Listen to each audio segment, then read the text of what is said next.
Mary Harris and Sandy Potter have done something amazing. Both of them took the red letter challenge and decided to do literally a red letter challenge to underline the words of Jesus in red in a Bible. Now, when I suggested that as one possibility, I meant like I had done it when I was a youth. I took actually my very first Bible, which was a King James that had the words of Jesus in red.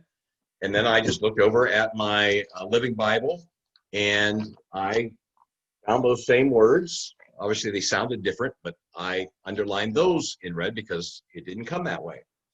But they did it different.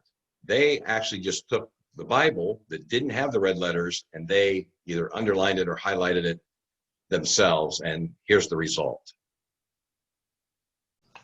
I wasn't sure that I could write anything like a play or music.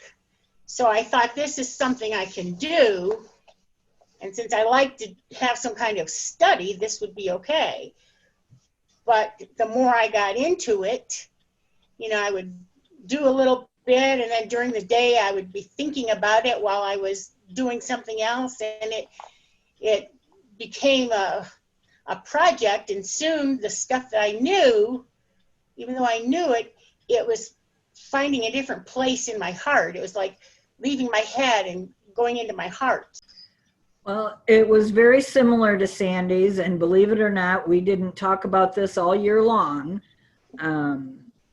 but I took on what you said about highlighting or rereading the words of Jesus because I didn't think I could do anything otherwise either.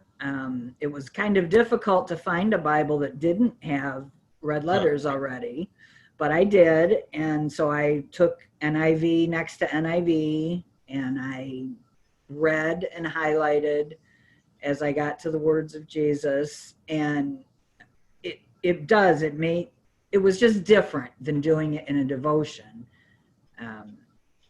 It really struck my heart, and when I finished, it was only April maybe. Wow. And I went back and did it again, not the highlighting necessarily, but really studying it all a second time. So I feel like this year has been very productive Bible study time.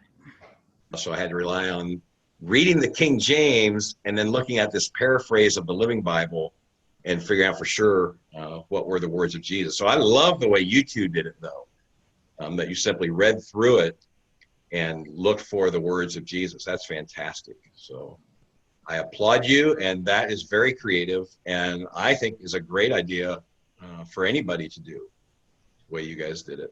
So good job.